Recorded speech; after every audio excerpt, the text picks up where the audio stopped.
আমার মামি বলতেছিল একজন মানুষ খুব الرحيم الحمد لله رب العالمين والصلاة والسلام على أشرف الأنبياء والمرسلين نبينا ورسولنا وحبيبنا محمد بن عبد الله الأمين وعلى آله وأصحابه ومن تبعهم بإحسان إلى يوم الدين أما بعد قال الله سبحانه وتعالى يا أيها الذين آمنوا أنفقوا من طيبات ما كسبنا أنفقوا من طيبات ما كسبتم ومما أخرجنا لكم من الأرض إلى آخر الآية। শুরুতে আমরা আবারও প্রশংসা করছি আল্লাহ সুবহানাহু ওয়া তাআলার জন্য, যার বিশেষ অনুগ্রহে অপার দয়ায় আবারও নতুন সপ্তাহের নতুন দিনে এসো আল্লাহর পথে কোরআনের আলোয় এই গ্রুপের তত্ত্বাবধানে সার্বিক পরিচালনায় কোরআন ও সহিহ হাদিস থেকে দ্বীনি আলোচনা শোনার জন্য দারসুল ফিকহের 19তম আসরে সংযুক্ত সম্পৃক্ত হতে পেরেছি। যে আল্লাহ সুবহানাহু ওয়া তাআলা দয়া করে অনুগ্রহ করে আমাদেরকে নিজেদের কর্মব্যস্ততার মধ্যেও সেই আয়োজনে সম্পৃক্ত হওয়ার, সংযুক্ত হওয়ার সুযোগ দিয়েছেন। সে আল্লাহ তাআলার অগণিত অসংখ্য প্রশংসা, আলহামদুলিল্লাহ। সালাত ও সালাম বর্ষিত হোক আমাদের প্রিয় নবী, সর্বশেষ নবী ও রাসূল, সর্বকালের সর্বযুগের সর্বশ্রেষ্ঠ মহামানব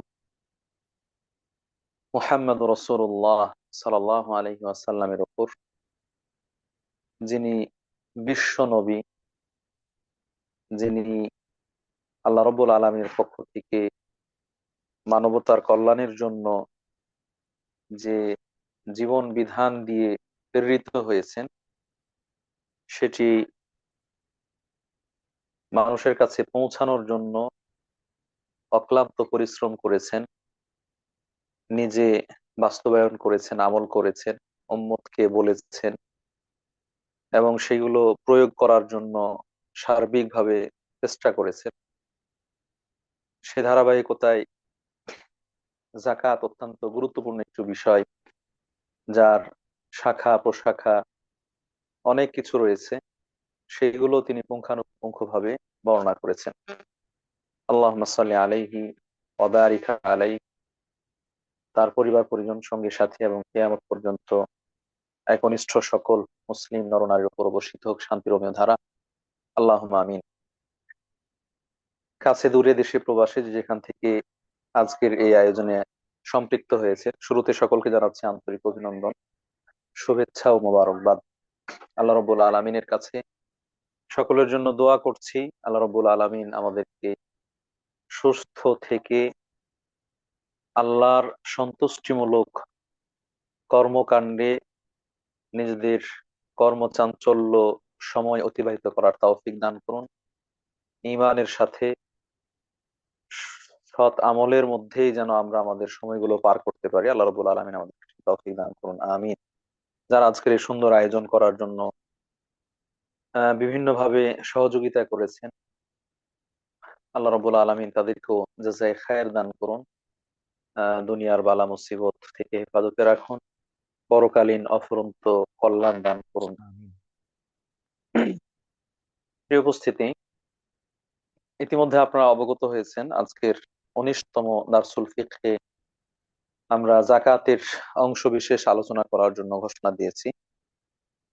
যে সকল সম্পদে জাকাত ওয়াজিব বা ফরজ, সে প্রসঙ্গে আমরা বিগত সম্ভবত গত সপ্তাহে শুরু করেছি জাকাতের আলোচনা। সেখানে জাকাতের পরিচয়, জাকাত এর বিধান এবং ইসলামী শরীয়তে তার গুরুত্ব সম্পর্কে খুব সামান্যই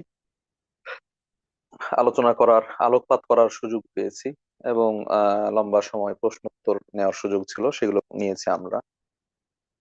আমরা সামনের হয়তো কয়েকটা সেশনে এই জাকাত সংক্রান্ত খুঁটিনাটি বিষয়গুলো মোটামুটি আকারে আপনাদের কাছে তুলে ধরার চেষ্টা করবো ইনশাআল্লাহ। যদি কেউ নিয়মিত অংশগ্রহণ করেন, শুনেন, আশা করি এই সংক্রান্ত যে সকল জিজ্ঞাসাগুলো সচরাচর হয়ে থাকে সেগুলোর উত্তর পেয়ে যাবে ইনশাআল্লাহ। বিষয়টা ক্লিয়ার হবে, স্পষ্ট হবে। ওমা তৌফিক ইল্লা বিল্লাহ, আলাইহি তাওয়াক্কালতু ওয়া ইলাইহি উনীব। সম্মানিত দিনী বোনেরা, যাকাত এটা আর্থিক ইবাদত, যেটি ইসলামী শরীয়তের গুরুত্বপূর্ণ অপরিহার্য পাঁচটি মৌলিক স্তম্ভের অন্যতম একটি স্তম্ভ, এবং যার উপর ভিত্তি করে মানব জীবনে ভারসাম্য তৈরি হয়। জাগতিক জীবনে চলাফেরা, নিজের প্রয়োজন পূরণ করার জন্য, লেনদেন আদান প্রদান করার জন্য, জীবন জীবিকা নির্বাহের জন্য মানুষের যে অর্থ সম্পদের প্রয়োজন, যার উপর মানুষ নির্ভরশীল, সে অর্থ সম্পদের সুষ্ঠু বন্টন নিশ্চিত হয় জাকাত ব্যবস্থার মাধ্যমে। ধনী গরিব যে ভেদাভেদ, বিত্তশালী অভাবী যে শ্রেণীবিন্যাস, সেগুলোর মধ্যে কিছুটা হলো সমন্বয় সাধন হয়, যেটা আর অন্যান্য কোনো ব্যবস্থার মধ্যে সম্ভব হয়নি। আজকের প্রচলিত গণতান্ত্রিক শাসন ব্যবস্থার কথাই বলেন, আর ইতিপূর্বে এক সময় হয়তো জনপ্রিয় ছিল পুঁজিবাদ তন্ত্র, তারপরে হচ্ছে সাম্যবাদ, জাতীয়তাবাদ, এই ধরনের যত মতবাদ ছিল, যেগুলোর মাধ্যমে মানুষ শাসন করেছে, শাসিত হয়েছে, কোন তন্ত্রমন্ত্রই মানুষের মধ্যে এই ধরনের ভারসাম্য, ব্যালেন্স এটা নিয়ে আসতে পারেনি, যেটা ইসলামী অর্থনীতি নিয়ে এসেছে।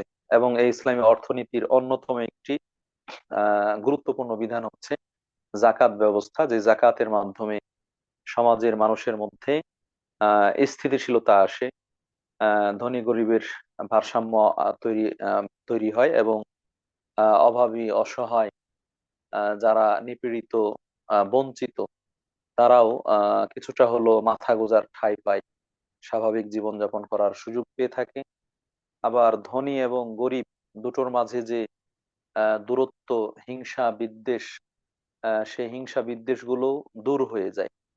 যেহেতু ধনী ব্যক্তি যখন গরিবদের প্রতি জাকাত প্রদানের মাধ্যমে আর্থিক সহানুভূতি প্রদর্শন করেন, তখন অটোমেটিক তাদের প্রতি মন থেকে একটা ভালোবাসা তৈরি, মন থেকে হৃদ্যতা তৈরি হয়, এই হিংসা বিদ্বেষ সেগুলো দূরভূত হয়ে যায়। সাথে সাথে সম্পদের জাকাত দেওয়ার মাধ্যমে মুসলিম ব্যক্তির সম্পদ পুত পবিত্র হয়, পবিত্র হয়, এবং তার মধ্যে তিনি বরকত লাভের সুযোগ পেয়ে থাকেন।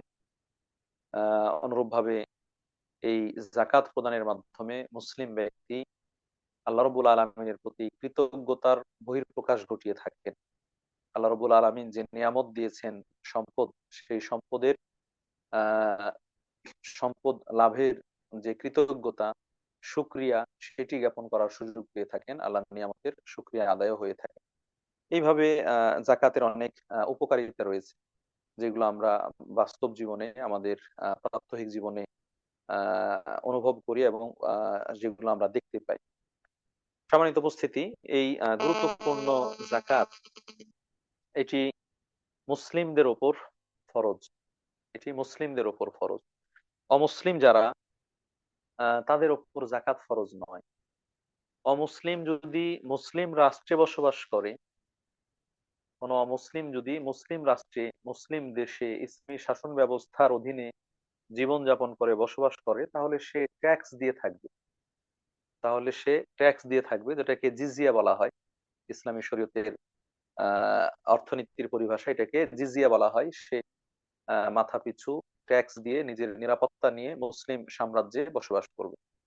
কিন্তু একজন মুসলিম ব্যক্তি ঈমান ও ইসলাম গ্রহণ করার কারণে তার উপর ট্যাক্স বা নিরাপত্তা কর এটা অপরিহার্য নয়, আবশ্যক নয়। বরং তিনি মুসলিম হিসেবে নিরাপদে মুসলিম সাম্রাজ্যে নিজের স্বকীয়তা, স্বাধীনতা, আর্থিক মালিকানা সহ সসম্মানে বসবাস করবেন। কিন্তু আল্লাহ রবুল আলমিন যাকে প্রাচুর্যতা দিবেন, যাকে ধনাঢ্যতা দিবেন, সম্পদ দিবেন, তিনি সে নিয়ামতের প্রতি শুকরিয়া স্বরূপ সেখান থেকে নির্দিষ্ট পরিমাণ সম্পদ জাকাত হিসেবে প্রদান করবেন। তাহলে মুসলিম ব্যক্তি, তাদের উপর জাকাত ফরজ, কোন কাফের অমুসলিম তাদের উপর জাকাত ফরজ নয়। এ ব্যাপারে আল্লাহ রাব্বুল আলামিন স্পষ্ট ভাবে কোরআনের মধ্যে ঘোষণা করেছেন, ওমা মানাআহুম আন তুকবালা মিনহুম নাফাকাতুহুম ইল্লা আন্নাহুম কাফারু বিল্লাহ।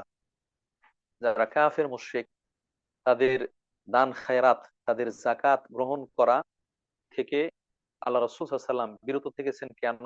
আল্লাহর বিধান যে তারা যেহেতু কাফের, তাদের কুফরি করার কারণে তারা কাফের, এই জন্য তাদের যাকাত আল্লাহ রাসূল সাল্লাল্লাহু আলাইহি সাল্লাম গ্রহণ করেননি। তাহলে মুসলিম হওয়া এটা হচ্ছে যাকাত ফরজ হওয়ার অন্যতম একটি শর্ত। আহ দ্বিতীয় আরেকটি শর্ত হচ্ছে ব্যক্তিকে মালিকানা লাভ করতে হবে, সম্পদের পরিপূর্ণ মালিকানা লাভ করতে হবে, এবং তার মালিকানাধীন সম্পদ এটি নিসাব পরিমাণ হতে হবে। মালিকানাধীন সম্পদ এটি নিসাব পরিমাণ হতে হবে। আমরা একটু পরে ইনশাআল্লাহ নিসাব কি, কতটুকু, সেগুলো আলোচনা করব। এখানে আমরা এতটুকু বলছি যে সম্পদটা, যে সম্পদের উপর যাকাত ফরজ, সেটা ব্যক্তির মালিকানাধীন হতে হবে। আমরা যদি এই মালিকানার কথা বলি, তাহলে এখান থেকে আহ আরেকটি গুরুত্বপূর্ণ শর্ত পেয়ে যায়, সেটা হচ্ছে ব্যক্তিকে স্বাধীন হতে হবে। কৃতদাস, পরাধীন, তাদের উপর এই যাকাত ফরজ নয়। কেননা যে কৃতদাস, সে তো একজন মালিকের অধীনস্থ। কৃতদাসী হচ্ছে আর একজনের মালের মতো, সম্পদের মতো। অতএব যে আহ, দাস অথবা কৃতদাস, তার নিজেরই স্বাধীনতা নেই, মালিকানা নেই। সে এবং তার উপার্জিত সম্পদ এটা তার মনিবের জন্য, তার মালিকের জন্য। অতএব তার ওপর যাকাত ফরজ বা ওয়াজিব নয়, বরং তার মনিবের ওপর, মালিকের ওপর হচ্ছে সেই কৃতদাসের সম্পদের যাকাত ফরজ। আহ আরেকটি অন্যতম শর্ত হচ্ছে হাওলানুল হাউল।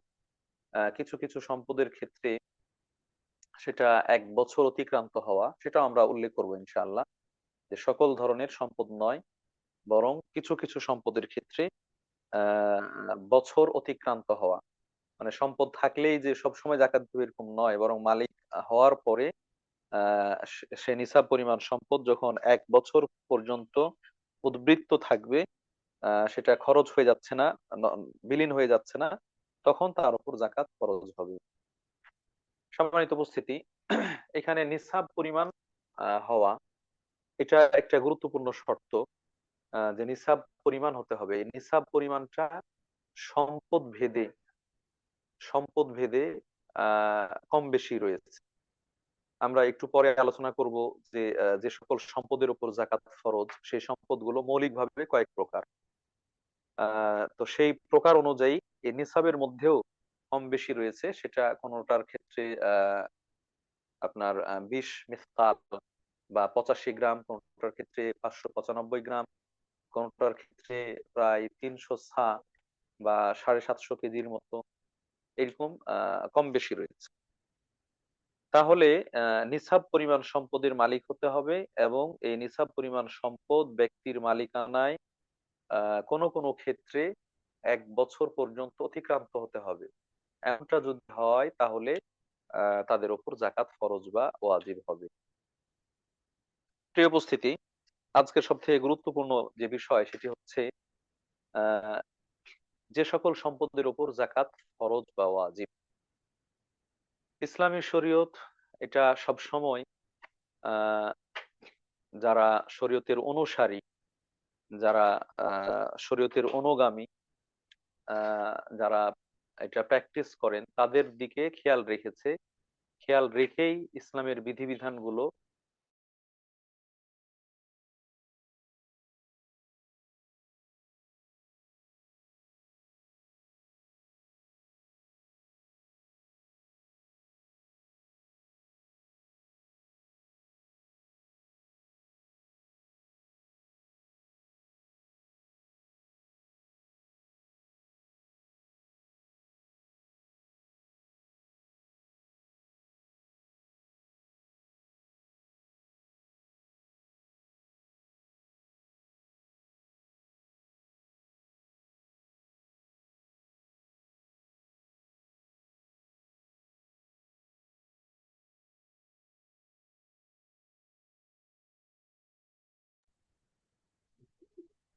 রাইট, মাইকটা অফ হয়ে আছে।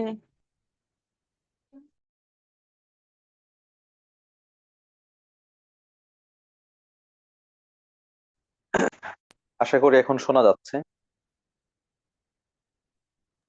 জি, আলহামদুলিল্লাহ। জাযাকুমুল্লাহ খাইর। তো আমরা যেটা বলছিলাম যে ইসলাম এটি আল্লাহ রাব্বুল আলামিন এর পক্ষ থেকে মানুষকে তিনি সৃষ্টি করেছেন, অতএব তিনি সব থেকে ভালো জানেন মানুষের জন্য কোন বিধানটি উপযুক্ত, কোনটি প্রযোজ্য, অ্যাপ্রোপ্রিয়েট। এটা সব থেকে আল্লাহ তাআলা ভালো জানেন। সেই জায়গা থেকে আল্লাহ রাব্বুল আলামিন ইসলামের বিধান জাকাত দিয়েছেন। একজন মানুষ তার জাগতিক জীবনে যা কিছু খাবেন, পানাহার করবেন, যা প্রয়োজন, বিশেষ করে আমরা যদি হিসেবের সুবিধার্থে বলি, একটা অর্থনৈতিক বছরে আহ একটা নৈতিক বছরে যা কিছু প্রয়োজন, অর্থনৈতিক বছর এই জন্য বলছি যে ইসলামী শরীয়তে অর্থনৈতিক বছর হচ্ছে চন্দ্র মাসের হিসেবে, অর্থাৎ প্রায় 355 দিন। প্রায় 355 দিনে একটা মানুষ যা কিছু খাবেন, এর মধ্যে কোনো জাকাত নেই। তার যা খাওয়ার দরকার এই পরিমাণ খাবারের মধ্যে কোনো জাকাত নেই। অনুরূপ ভাবে একটা মানুষ একটা অর্থ বছরে যে পোশাক পরিধান করবেন, গায়ের মধ্যে কাপড় চোপড় পরিধান করবেন, তার মধ্যে জাকাত নেই। ব্যবহার্য যে সকল আসবাবপত্র, জিনিসপত্র, তৈজসপত্র ইত্যাদি রয়েছে, সেগুলোর মধ্যে জাকাত নেই।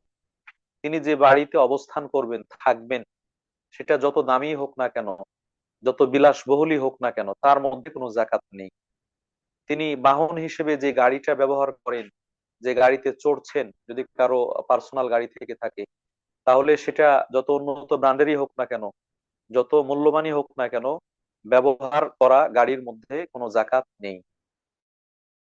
সুবহানাল্লাহ। তাহলে মানুষ যা খাবে, যা পরিধান করবে, যেখানে থাকবে, এবং যা বাহন হিসেবে ব্যবহার করবে, এইগুলোর মধ্যে ব্যক্তির জাকাত নেই। এমনকি যদি কারো দাস দাসী থেকে থাকে, সেবা করার জন্য, পরিচর্যা করার জন্য, ব্যবসায়িক দাস দাসী না হয়, তাহলে সেই দাস দাসীর উপরেও আহ ক্ষেত্রেও জাকাত নেই। খাদেম বা সেবক, তার ক্ষেত্রেও জাকাত নেই। তাহলে জাকাতটা কোথায়? জাকাতটা হচ্ছে এই জিনিসগুলো বাদ দিয়ে, এই জিনিসগুলো বাদ দিয়ে এর বাইরে যে সকল সম্পদ ব্যক্তি লেনদেন করে, আদান প্রদান করে, উপার্জন করে, সেই সকল সম্পদের মধ্যে জাকাত ওয়াজিব। তারপরও ঢালাও ভাবে নয়, কারো কাছে এগুলোর বাইরে 1 লাখ টাকা আছে তার উপর জাকাত ফরজ হয়ে গেল, এরকম নয়। কারো কাছে একটা গাড়ি আছে, এগুলোর বাইরে তার উপর জাকাত ফরজ হয়ে গেল, এরকম নয়। 5 মণ ধান আছে, গম আছে, জাকাত ফরজ হয়ে গেল, এরকম নয়। বরং নির্দিষ্ট শর্ত সাপেক্ষে, নির্দিষ্ট ক্যারিটেরিয়া যেটা রয়েছে, সেইগুলোর আলোকে জাকাত তার উপর ফরজ হবে। সম্মানিত উপস্থিতি, আর ভূমিকা লম্বা না করে আমরা বলতে চাচ্ছি, ইসলামী শরীয়তে এই সম্পদগুলোকে মৌলিকভাবে 4 থেকে 5 প্রকারে বিভক্ত করা হয়েছে। যে সকল সম্পদের মধ্যে জাকাত ফরজ বা ওয়াজিব, এই সম্পদগুলোকে 4 থেকে 5 ভাবে ভাগ করা হয়েছে। একটু ধৈর্য সহকারে এবং মনোযোগ সহকারে আমি শোনার জন্য অনুরোধ করব। আসলে কোনো সম্পদই জাকাতের বাইরে নয়, কোনো সম্পদই জাকাতের বাইরে নয়। আমরা যেই 4 শ্রেণীর কথা বললাম, পানাহার, ব্যবহার্য, কাপড় চোপড়, তৈজসপত্র, বাড়ি গাড়ি, এইগুলো বাদ দিয়ে আর যা সম্পদ রয়েছে, এই কোন সম্পদই জাকাতের গণ্ডির বাইরে নয়, সবগুলো জাকাতের মধ্যে আসবে। ভিন্ন ভিন্ন ভাবে তবে সেটা ভিন্ন ভিন্ন ভাবে কিভাবে, সেই জিনিসগুলো জানার জন্য আমরা বলছি যে কোন ধরনের সম্পদে জাকাত ওয়াজিব। একেবারে প্রথম প্রকারের মধ্যে যদি আমরা উল্লেখ করি, যেমন ওলামায়ে কেরাম আলোচনা করেছেন, প্রথম প্রকার হচ্ছে স্বর্ণ রৌপ্য এবং স্বর্ণ রৌপ্যের স্থলাভিষিক্ত যে সকল নগদ টাকা পয়সা রয়েছে। সোনা রূপা, এটা জাগতিক জীবনে যুগ যুগ ধরে, যুগ যুগ বললে ভুল হবে, শতাব্দী থেকে শতাব্দী পর্যন্ত এটা একটা এর মূল্যমান রয়েছে। যে স্বর্ণ রৌপ্য, এটা সেই মূল্যমানের ভিত্তিতে মানুষ লেনদেন করে থাকে। আপনার কাছে স্বর্ণ থাকলে আপনি বাঙালি হন, বাংলাদেশ অবস্থান করেন, আর ইন্ডিয়ান হন অথবা আমেরিকান, অস্ট্রেলিয়ান বা ইউরোপিয়ান, যেখানেরই হন না কেন, আপনি এই স্বর্ণকে বিশ্বের যে কোনো প্রান্তে স্বর্ণের বিনিময়ে জিনিসপত্র লেনদেন করতে পারবেন বা রৌপ্যের বিনিময় করতে পারবেন। এবং এটা যুগ যুগ ধরে শতাব্দীর পর শতাব্দী পর্যন্ত এখন পর্যন্ত এটা সেই সম্পদ হিসেবে গণ্য হয়ে আসছে। তাহলে এই স্বর্ণ রৌপ্য অথবা স্বর্ণ রৌপ্যের স্থলাভিষিক্ত এখন যেই মুদ্রাগুলো রয়েছে, লিকুইড মানি যেগুলোকে বলা হচ্ছে, এই ইত্যাদি, এইগুলো স্বর্ণ রৌপ্যের ভিত্তিতেই নির্ধারিত। যারা ইকোনমিক্স বিষয়ে অভিজ্ঞ পারদর্শী তারা আমার থেকে আরো ভালো বলতে পারবেন এগুলোর মূল্যমান কিভাবে নির্ধারণ করা হয়। আমরা টাকা বলি, ডলার বলি, আর রিয়াল বলি, দিরহাম বলি, রিঙ্গিত বলি, পাউন্ড বলি, ইউরো বলি, যাই বলি না কেন, এইগুলোর যে মূল্যমান নির্ধারণ করা হয় সেটা ওয়ার্ল্ড ব্যাংক এবং প্রত্যেক দেশের যে ন্যাশনাল ব্যাংক রয়েছে সেগুলোর সমন্বয়ে তারা সেগুলো নির্ধারণ করেন স্বর্ণরৌপ্যের মূল্যমানের উপর ভিত্তি করে। তো এই জায়গা থেকে স্বর্ণ রৌপ্য এবং নগদ টাকা পয়সা, নগদ টাকা পয়সা, এইগুলো এক শ্রেণীর সম্পদ। এগুলো এক শ্রেণীর সম্পদ। এই সম্পদের মধ্যে জাকাত ফরজ এবং তার হিসেব আহ, এক ধরনের হয়ে থাকে, একটা নীতিমালা আলোকে হয়ে থাকে, সেটা আমরা উল্লেখ করব ইনশাআল্লাহ। 2 নম্বর হচ্ছে আহ আপনার গবাদি পশু। 2 নম্বর হচ্ছে গবাদি পশু। যে সকল পশু আহ মানুষ কি করে, লালন পালন করে, বিশেষ করে আমরা বলতে পারি গৃহপালিত পশু, যে পশুগুলো মানুষ উৎপাদন করে, চাষবাস করে, আহ, খামার করে। কেন? এগুলো সম্পদ বৃদ্ধি করার জন্য। এই গবাদি পশুর মধ্যে উল্লেখযোগ্য হচ্ছে উট, গরু এবং ছাগল। উট, গরু এবং ছাগল। উটের মধ্যে উটের সকল ধরন, আপনার পুরুষ, মহিলা, বাচ্চা, বৃদ্ধ ইত্যাদি। গরুর মধ্যেও একই অবস্থা, বলদ, গাভী, বাছুর, ছোট বড় বিভিন্ন ধরনের যে নাম রয়েছে সবগুলো এর মধ্যেই অন্তর্ভুক্ত, ষাঁড় সহ। অনুরূপভাবে ছাগল, ছাগলের মধ্যে আপনার ভেড়া অথবা বকরি, পাঠা, অথবা আরো যে বিভিন্ন শ্রেণীবিন্যাস রয়েছে সবগুলো অন্তর্ভুক্ত। তো এই ধরনের গবাদি পশুর মধ্যে বা গৃহপালিত পশুর মধ্যে জাকাত ফরজ এবং সেক্ষেত্রে তার হিসেবের নির্দিষ্ট নীতিমালা রয়েছে। তৃতীয়ত, মানুষ যে সকল আহ জমিন থেকে, মানুষ জমিন থেকে যে সকল খাদ্য এবং শস্য, ফলমূল উৎপাদন করে থাকেন, সেই খাদ্য, শস্য, ফলমূলের মধ্যে জাকাত রয়েছে। তার মানে উৎপাদিত, চাষবাসকৃত যে সকল সম্পদ, এই সম্পদের মধ্যে 2 ধরনের আসবে। একটা হচ্ছে শস্য দানা, ধান, গম, ভুট্টা, আপনার বিভিন্ন ধরনের ডাল, এই ধরনের যে সকল শস্য দানা রয়েছে, যেগুলো মানুষ খায় এবং যেগুলোর মাধ্যমে জীবন নির্বাহ করা হয় ইত্যাদি। আরেকটা হচ্ছে ফলমূল। ফলমূলের মধ্যে উল্লেখযোগ্য হচ্ছে খেজুর, কিশমিশ। যেহেতু খেজুর এবং কিশমিশ দুটোই গুদামজাত করে রাখা যায়, অন্যান্য গুলো রাখা যায় না, স্বাভাবিক প্রক্রিয়ায় স্বাভাবিকভাবে রাখা যায় না, সেই হিসেবে ফলমূলের মধ্যে উল্লেখযোগ্য হচ্ছে কিশমিশ এবং খেজুর। তো এই উৎপাদিত শস্য এবং ফলমূলের মধ্যে জাকাত রয়েছে এবং সেগুলো নির্দিষ্ট নীতিমালার আলো।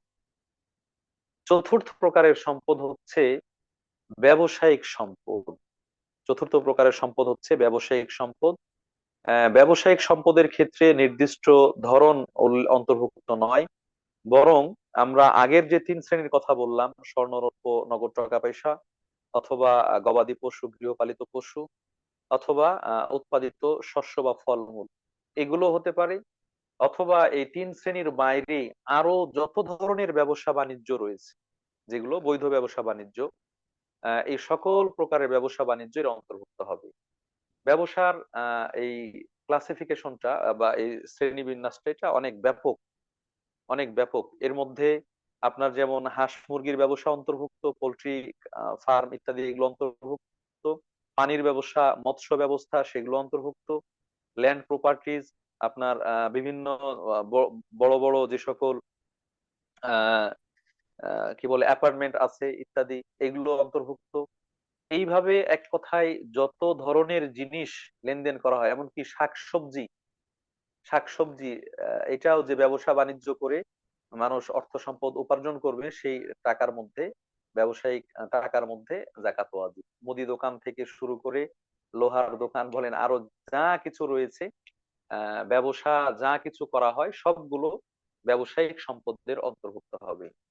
এই চার প্রকার দুনিয়ার সম্পদগুলোকে জাকাত প্রদানের দিক থেকে চার ভাগে ভাগ করা হয়েছে। এই চার প্রকারের বাইরে আশা করি অন্য কিছু নেই এবং যাবে না। অন্য কিছু নেই এবং যাবে না, এবং যদি যায় তাহলে সেটার মধ্যে জাকাত নেই। কেননা এটা হয়তো আপনার ব্যক্তিগত লেনদেনের জন্য হতে পারে, অথবা আপনার ব্যবসায়িক লেনদেনের জন্য হতে পারে। তো ব্যক্তিগত লেনদেনের জন্য হলে স্বর্ণরৌপ্য, গবাদি পশু অথবা উৎপাদিত শস্য ইত্যাদি যা রয়েছে এটা। আর ব্যবসায়িক হলে তো সকল ধরনের সম্পদ এর মধ্যে চলে আসে। আরেক শ্রেণীর সম্পদের কথা বলা হয়, যেটা এখন খুবই বিরল এবং দুষ্কর, এটা ব্যক্তি মালিকানায় আসা, সেটা হচ্ছে খনিজ সম্পদ। খনিজ সম্পদ যেগুলো অটোমেটিক মাটির মধ্যে আল্লাহ রাব্বুল আলামিনের পক্ষ থেকে সৃষ্টি হয়ে আছে, তৈরি হয়ে আছে। সে সকল খনিজ সম্পদ, যেমন বিভিন্ন ফুয়েল, জ্বালানি যেগুলো রয়েছে, petrol, diesel, octane, kerosene, air fuel ইত্যাদি। এই ধরনের অনুরূপভাবে লোহা, তামা, দস্তা ইত্যাদি, চুনাপাথর, কয়লা, স্বর্ণ ইত্যাদি আরো যা রয়েছে মাটির নিচে, যেগুলো আল্লাহ রাব্বুল আলামিন তৈরি করেছেন মাটির মধ্যে কারো কোনো প্রচেষ্টা ছাড়া। উৎপাদন করতে, বের করতে, প্রক্রিয়াজাত করতে মানুষকে কষ্ট করে বের করে নিয়ে আসতে হয়, কিন্তু আল্লাহ রাব্বুল আলামিন এটাকে জমিনে পূর্ব থেকে তৈরি করে রেখেছেন। এরকম খনিজ সম্পদের মধ্যেও জাকাত রয়েছে। তবে এখন যেহেতু যে কোনো দেশে খনিজ সম্পদ এটা সরকারি মালিকানাধীন, সরকারের মালিকানায়, অতএব সেটা এইখানে আলোচনার অন্তর্ভুক্ত হবে না। যদি কোথাও ব্যক্তি মালিকানায় থাকে তাহলে সেটাও, সেখান থেকে যা উৎপাদন করা হবে সেখানেও জাকাত দিতে হবে। এটা তখন ব্যবসায়িক সম্পদের হয়তো কাছে চলে আসবে। প্রিয় উপস্থিতি, আমার কথা হয়তো লম্বা হচ্ছে। বাকি আমরা আজকের যে আলোচনা, যে সকল সম্পদের মধ্যে জাকাত ফরজ, সেগুলোকে মোটামুটি চার ভাগে বিভক্ত করতে সক্ষম হয়েছি। এক নম্বরে হচ্ছে স্বর্ণরৌপ্য এবং স্বর্ণরৌপ্যের মতোই নগদ টাকা পয়সা যেগুলো মানুষের হাতে জমা থাকে, গচ্ছিত থাকে, তার মধ্যে জাকাত দিতে হবে তার নীতিমালার আলোকে। দুই নম্বর হচ্ছে গবাদি পশু, গৃহপালিত পশু, তার মধ্যে জাকাত ফরজ, এর মধ্যে উট, গরু, ছাগল আমরা যেগুলো বললাম এগুলো অন্তর্ভুক্ত। তিন নাম্বার হচ্ছে জমিন থেকে উৎপাদিত শস্য দানা এবং ফলমূল যেগুলো চাষবাস করে উৎপাদন করা হয়, এগুলোর মধ্যে নির্দিষ্ট নীতিমালার আলোকে জাকাত ফরজ। চার নম্বর হচ্ছে ব্যবসায়িক সম্পদ। এই ব্যবসা যে কোনো ধরনেরই হোক, স্টক ব্যবসা হোক আর রানিং ব্যবসা হোক, যে কোনো ধরনের সম্পদ লেনদেন করা হোক, এর মধ্যেও জাকাত ফরজ। আজকে আমরা সংক্ষিপ্ত পরিসরে প্রথম প্রকার যেটা স্বর্ণ এবং রৌপ্য অথবা নগদ টাকা পয়সা, এটার ক্ষেত্রে কি কি শর্ত রয়েছে সেই বিষয়গুলো একটু দেখার চেষ্টা করি, কারণ এই ধরনের সম্পদই অনেক মানুষের কাছে বেশি, এবং এই জিজ্ঞাসাটায় আমরা এ বিষয়ে বেশি জিজ্ঞাসিত হয়ে থাকি। প্রথমত হচ্ছে স্বর্ণ রৌপ্য। স্বর্ণ রৌপ্য দুই ধরনের হতে পারে। একটা হচ্ছে স্বর্ণরৌপ্য, যেটাকে আমরা বলি বিস্কুট বার, অথবা এটা পরিশোধিত, যেটাকে পরিশোধন করা হয়েছে কিন্তু কোনো অলংকার নয়, অর্নামেন্টস নয়, কোনো গহনা নয়, এরকম স্বর্ণরৌপ্য, যেটা থেকে হয়তো পরবর্তীতে গহনা তৈরি করা হবে, অথবা আর কোনো কিছু যেভাবে ব্যবহার করা দরকার সেভাবে ব্যবহার করা যাবে। ঢিকা, ঢিকা স্বর্ণ বা ঢিকা রূপা, এটাও অনেকেই বলে থাকে। আরেকটা হচ্ছে অলংকার জাতীয়, অলংকার জাতীয় অর্নামেন্টস বা গহনা হিসেবে মানুষ এগুলোকে লেনদেন করে থাকে। তো যেভাবেই হোক না কেন, একেবারে যদি ব্যক্তি মানুষ অলংকার হিসেবেও ব্যবহার করে, সেখানেও জাকাত আছে কিনা এ ব্যাপারে ওলামায়ে কেরাম মতভেদ করেছেন। ইসলামিক স্কলারগণ মতভেদ করেছেন যে ব্যবহার্য যে সকল অলংকার রয়েছে স্বর্ণ বা রৌপ্যের, তার মধ্যে জাকাত ওয়াজিব কিনা। এই বিষয়টি বিতর্কপূর্ণ, কিন্তু নির্ভরযোগ্য ওলামায়ে কেরাম বলছেন যে নিরাপদ মত হলো ব্যবহার্য যে সকল অলংকার রয়েছে সেগুলো যদি নিসাব পরিমাণ হয় তার মধ্যেও জাকাত দিয়ে দেওয়া, যেহেতু এটাও সম্পদ, এটাও সম্পদ। এক্ষেত্রে নির্ভরযোগ্য নিরাপদ মত হচ্ছে তারও জাকাত দেওয়া, তারও জাকাত বের করা। তাহলে এর বাইরে অন্যান্য যে সকল স্বর্ণ এবং রৌপ্য রয়েছে, যেটা যিনি ব্যবসায়ী তার ব্যবসার দোকানে রেখেছেন, অথবা ব্যক্তি তার নিজের কাছে রেখেছেন, বা ব্যাংকের ভল্টে জমা রেখেছেন, অথবা আর যে কোনো ভাবে হোক কারো কাছে স্বর্ণ আছে বা রৌপ্য আছে, অথবা সেই স্বর্ণ রৌপ্যের মূল্যমান আহ সমান টাকা টাকা রয়েছে, নগদ টাকা রয়েছে, ডলার রয়েছে, অথবা বিদেশি যে কোনো মুদ্রা রয়েছে, এরকম যদি হয়, এই সকল জিনিসগুলোর ক্ষেত্রে, স্বর্ণ রৌপ্য এবং নগদ টাকা পয়সার ক্ষেত্রে নিসাব কতটুকু? নিসাব দুটো। এই সকল জিনিসের ক্ষেত্রে নিসাব হচ্ছে দুটো। নির্দিষ্ট পরিমাণ সম্পদ, যেই পরিমাণ সম্পদ হলে জাকাত ওয়াজিব হবে, এটাকে নিসাব বলা হয়। এই নিসাবটা দুই ধরনের, একটা হচ্ছে স্বর্ণের, আরেকটা হচ্ছে রৌপ্যের। একটা স্বর্ণের আর একটা রৌপ্যের। আমরা যদি খুব সহজেই বোঝার জন্য বলি, তাহলে স্বর্ণের নিসাব হচ্ছে হাদিসের পরিভাষায় 20 মিসকাল। 20 মিসকাল বা 20 দিনার।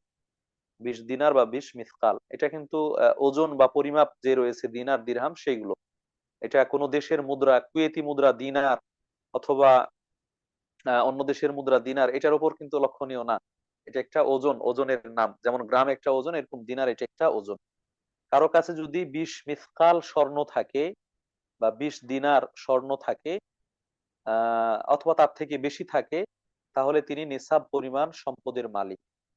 তিনি নিসাব পরিমাণ সম্পদের মালিক। এই 20 দিনার বা 20 মিসকাল, এটাকে যদি আমরা আধুনিক হিসেব হিসেবে রূপান্তর করি, কনভার্ট করি এটাকে, বিশেষ করে আমরা গ্রামের কথা বলবো, যে গ্রাম এখন বিভিন্ন দেশে গ্রামের ওজনে কি হচ্ছে, স্বর্ণ লেনদেন হচ্ছে, বিক্রি হচ্ছে, কোথাও আউন্সের হিসেবে ব্যবহার হয়, বাকি গ্রাম এটা ব্যাপক প্রচলিত। তো এই গ্রামের হিসেবে নিসাব হবে তখন এই 20 মিসকাল বা 20 দিনারের পরিমাণ প্রায় 85 গ্রাম। প্রায় 85 গ্রাম। 20 দিনার বা 20 মিসকাল সমান হবে প্রায় 85 গ্রাম। আমাদের দেশে ভরির ওজন বা ভরির হিসাব, এটা অনেক প্রচলিত। আপনারা এটাকে ভাগ করে নিতে পারেন।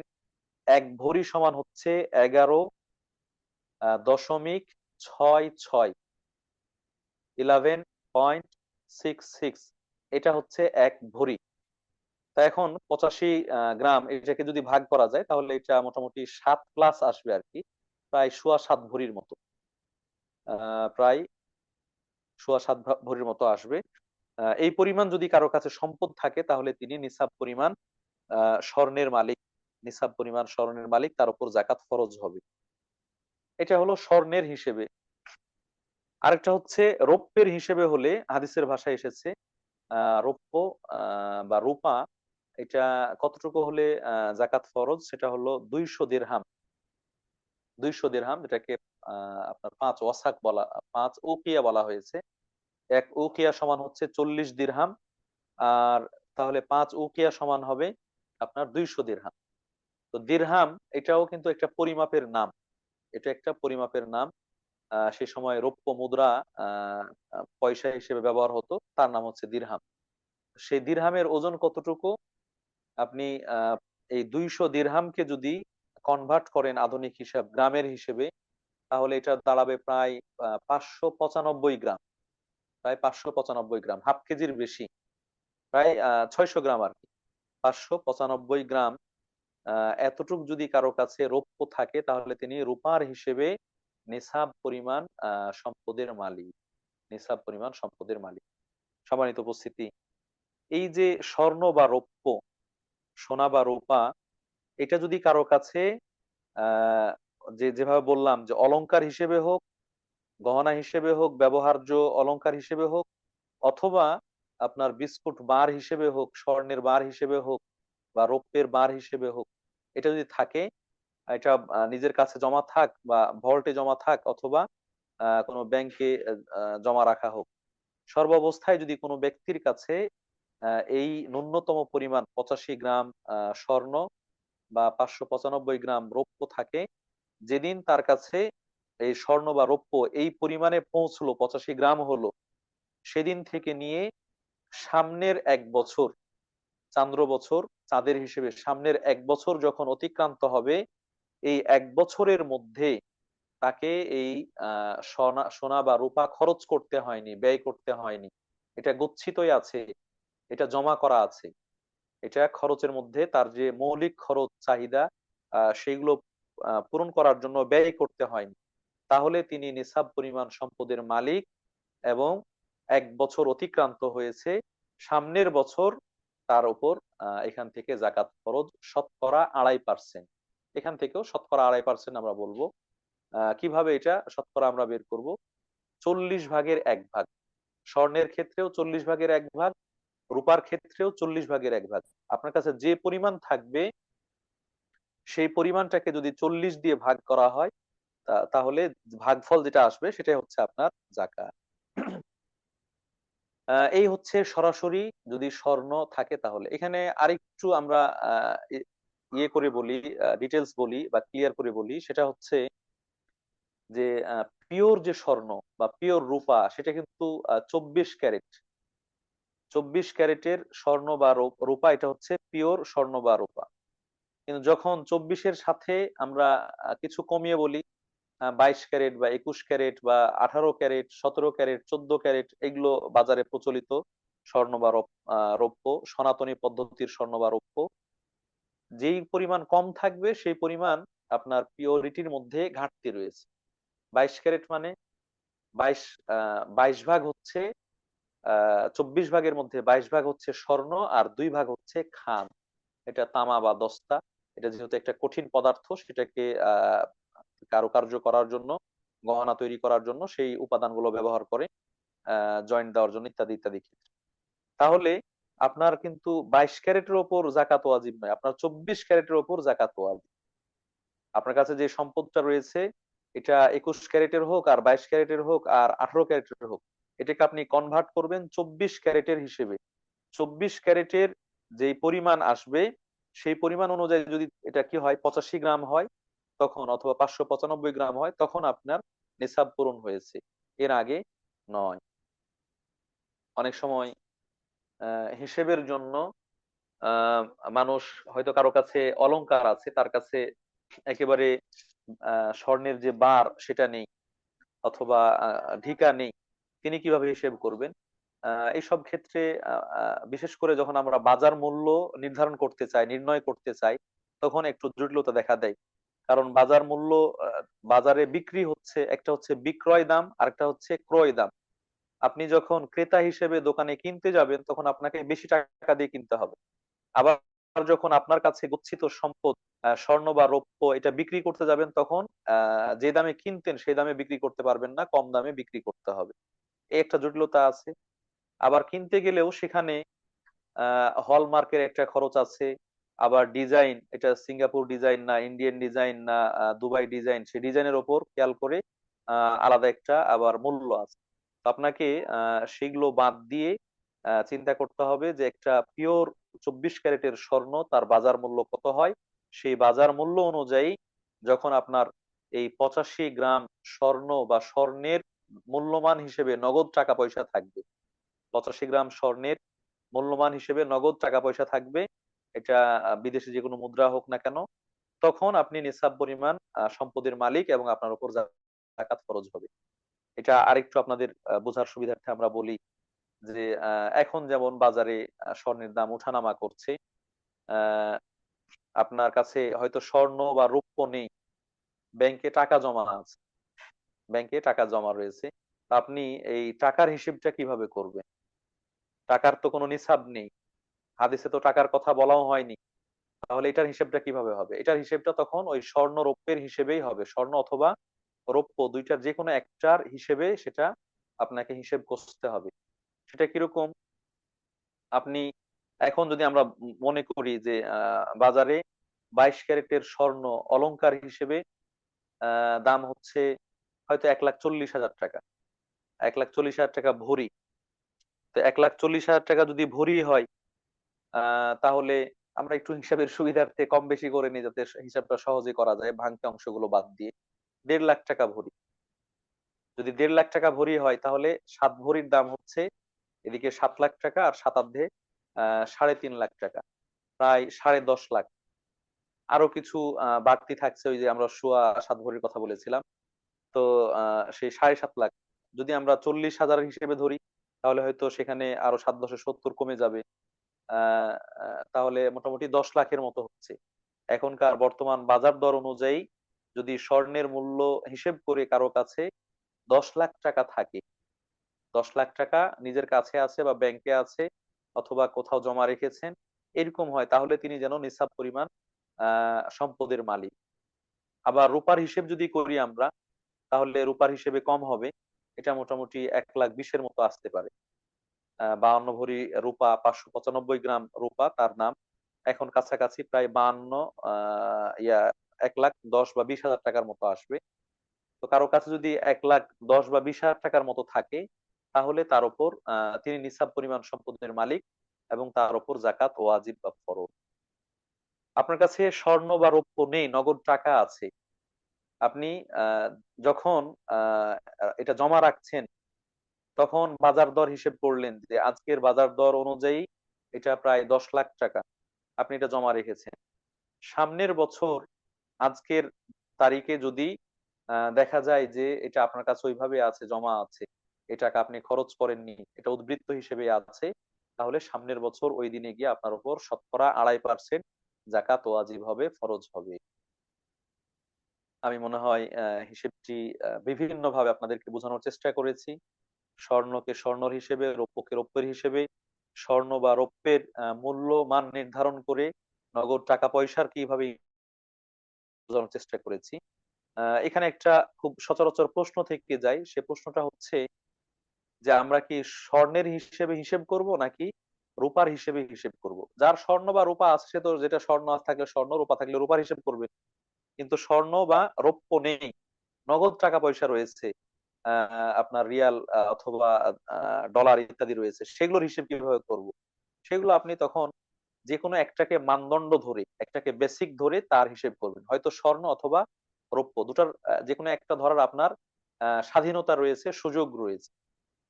তবে অধিকাংশ ইসলামিক স্কলার তারা এটা বলেছেন যে যেইটার হিসেব ধরলে যারা জাকাতের হকদার তাদের উপকার হয়, সুবিধা হয়, সেটাকে মানদণ্ড ধরে হিসেব করা উচিত। এটা কেমন কথা? যদি আপনি 10 লাখ টাকা স্বর্ণের হিসেব ধরেন, তাহলে 10 লাখ টাকা হলে আপনি নিসাব পরিমাণ মালের মালিক হবেন। তাহলে আপনার কাছে 5 লাখ 7 লাখ থাকলে আপনার জাকাত ওয়াজিব না। তাহলে জাকাত ওয়াজিব না হলে যারা জাকাতের হকদার তারাও জাকাত পাচ্ছে না, তাহলে এই ক্ষেত্রে তারা ক্ষতিগ্রস্ত হচ্ছে। কিন্তু আপনি যদি রূপাকে হিসেব মানদণ্ড ধরে হিসেব করেন, তাহলে 1,20,000 হলেই আপনি নিসাব পরিমাণ মালের মালিক হয়ে গেছেন। তখন আপনার কাছে 5 লাখ টাকা থাকলে আপনাকে জাকাত দিতে হচ্ছে, 3 লাখ টাকা থাকলে আপনাকে জাকাত দিতে হচ্ছে। আর জাকাত দিলেই জাকাতের হকদার তারা এখান থেকে পাবে, উপকৃত হবে। সেই হিসেবে রূপাটাকে মানদণ্ড হিসেবে ধরা, এটাই হচ্ছে অধিক যৌক্তিক এবং এটাই হচ্ছে আহ বেশিরভাগ ক্ষেত্রে অধিক উপকার প্রদানকারী। সম্মানিত উপস্থিতি, আমরা যদিও দুটোর যে কোনো একটাকে মানদণ্ড হিসেবে গ্রহণ করার সুযোগ রয়েছে, কিন্তু যদি ছোটটাকে ধরেই আমরা আমাদের জাকাত বের করি, তাহলে এটা আল্লাহর রাস্তায় দান হলো, আল্লাহ রাস্তায় ব্যয় হলো, খরচ হলো। আর দান, ব্যয়, খরচের যে সওয়াব এবং ফজিলত আপনারা আগে থেকে জানেন, গত আলোচনায় আমরা কিছুটা উল্লেখ করেছি, আপনি সেই ফজিলত লাভ করবেন। অতএব রূপাকে মানদণ্ড হিসেবে ধরেই জাকাতের হিসেব কষা, হিসেব করা, এটাই হচ্ছে সব থেকে উপকারী এবং গ্রহণযোগ্য একটি পরিমাপ। প্রিয় দিনী বোনেরা, আমরা মাগরিবের একেবারে কাছাকাছি চলে এসেছি। আমরা আজকের আলোচনায় উপস্থাপন করার চেষ্টা করেছি কোন কোন ক্ষেত্রে জাকাত ওয়াজিব বা ফরজ কিছু শর্ত, জাকাতের কিছু উপকারিতা, আর যে সকল সম্পদের জাকাত ওয়াজিব সে সম্পদের ক্লাসিফিকেশন করেছি। এর মধ্যে প্রথম প্রকারের সম্পদ স্বর্ণ, রৌপ্য, নগদ টাকা পয়সা, সেগুলো সম্পর্কে মোটামুটি জানা হলে নয় এতটুকু আলোচনা করার চেষ্টা করেছি। এখানে ছোট্ট একটা বিষয় বাদ পড়ে গেছে, সেটা হচ্ছে ঋণ সংক্রান্ত। যদি কারো লোন থাকে বা ঋণ থাকে, তাহলে তিনি কিভাবে হিসেব করবেন, ইনশাআল্লাহ সামনে যদি আমরা সময় পাই তাহলে সেটা আলোচনা করে অন্য প্রকার আলোচনায় যাব। আজকে আমরা এখানে শেষ করছি। আল্লাহ রাব্বুল আলামিন আমাদেরকে যতটুকু আলোচনা করার তৌফিক দিলেন, আমরা যতটুকু শুনলাম এটা যেন আমরা বুঝতে পারি, বুঝে সে অনুযায়ী আমল করতে পারি, আল্লাহ সে তৌফিক দান করুন, আমিন। আল্লাহকে খুশি করার জন্যই আমাদের কষ্টার্জিত অর্থ সম্পদ থেকে আল্লাহর পথে ব্যয় করি, জাকাত আদায় করার চেষ্টা করি, আল্লাহ তৌফিক দান করুন, আমিন। যারা দীর্ঘ সময় ধরে কষ্ট করে আমাদের সাথে সংযুক্ত সম্পৃক্ত আছেন, শুনেছেন, শুনবেন, আল্লাহ রাব্বুল আলামিন সকলকে উত্তম জাযা দান করুন, উত্তম বিনিময় দান করুন। অনেকে অসুস্থ রয়েছেন, দোয়া চেয়েছেন, অনেকে দোয়া চাননি, আমরা সকল অসুস্থদের জন্য আল্লাহর কাছে দোয়া করি, আল্লাহ রাব্বুল আলামিন সকল অসুস্থদেরকে পরিপূর্ণ শেফা আরোগ্য দান করুন। যাদের জন্য সুস্থ হয়ে ফিরে আসা জীবনযাপন করা কল্যাণকর, আল্লাহ রাব্বুল আলামিন তাদেরকে অতি সত্বর পরিপূর্ণ সুস্থতা দান করুন।